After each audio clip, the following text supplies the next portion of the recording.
Hello, ബ്രേക്ക്ഫാസ്റ്റിനും വൈകുന്നേര ചായൻ്റെ കൂടെയും ഉണ്ടാക്കാൻ പറ്റിയ നല്ലൊരു അടിപൊളി റെസിപ്പിയാണ് കേട്ടോ. ഇതിലേക്ക് വേണ്ട സാധനങ്ങളൊക്കെ ഒന്ന് അരിഞ്ഞെടുക്കാം. ഒരു സവാള അരിഞ്ഞെടുത്തിട്ടുണ്ട്, 2 പച്ചമുളക് അരിഞ്ഞെടുത്തിട്ടുണ്ട്, ഒരു തക്കാളിയുടെ പകുതി അരിഞ്ഞെടുത്തിട്ടുണ്ട്, കുറച്ച് മല്ലിയില അരിഞ്ഞെടുത്തിട്ടുണ്ട്.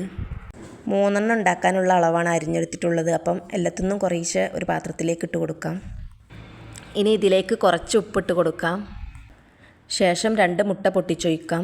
എന്നിട്ട് നന്നായി ഇളക്കി മിക്സ് ചെയ്യാം. ശേഷം ഒരു ഫ്രൈ പാൻ ഗ്യാസ് അടുപ്പിൽ വെച്ച് നന്നായി ചൂടായി വരുമ്പോൾ അതിലേക്ക് ബട്ടറോ നെയ്യോ ഒഴിച്ച് കൊടുക്കാം. എന്നിട്ട് നന്നായി ഒന്ന് തേച്ച് പിടിപ്പിച്ച് കൊടുക്കാം. ശേഷം ഉണ്ടാക്കി വെച്ച മുട്ടയുടെ മിക്സ് ഒഴിച്ച് കൊടുക്കാം. പരത്തി ഒഴിച്ച് കൊടുക്കണം. ഇനി ഗ്യാസ് ലോ ഫ്ലെയിമിലാക്കി വെച്ച് അതിലേക്ക് 2 ബ്രെഡ് വെച്ച് കൊടുക്കാം. ഇനി ബ്രെഡിൻ്റെ മുകളിലേക്ക് കുറച്ച് മൊസല്ല ചീസ് ഇട്ട് കൊടുക്കാം. തണുപ്പില്ലാത്തതാണ് ഇട്ട് കൊടുക്കാൻ. ഒരു 2 മിനിറ്റിന് ശേഷം ഓംലെറ്റ് ഇതുപോലെ ബ്രെഡിന്മേലേക്ക് മടക്കി കൊടുക്കാം. ഇനി ഇതുപോലെ ഒന്നിൻ്റെ മുകളിലേക്ക് മറ്റേത് മടക്കി കൊടുക്കാം. ശേഷം ഒരു അടപ്പ് ഉപയോഗിച്ച് അടച്ച് ഒരു 3 മിനിറ്റ് ലോ ഫ്ലെയിമിൽ വേവിച്ചെടുക്കാം. എന്നിട്ട് മറിച്ചിട്ട് മറ്റേ സൈഡും ഇതുപോലെ വേവിച്ചെടുക്കാം. 2 സൈഡും 3 മിനിറ്റ് ഈച്ച് അടച്ചു വെച്ച് വേവിച്ചതിന് ശേഷം നമുക്കൊരു പാത്രത്തിലേക്ക് എടുത്തു വെക്കാം. ശേഷം ഇതുപോലെ കട്ട് ചെയ്ത് കഴിക്കാവുന്നതാണ്. ഇനി ബാക്കിയുള്ളത് കൂടെ 2 പ്രാവശ്യമായിട്ട് നമുക്ക് ഉണ്ടാക്കിയെടുക്കാം.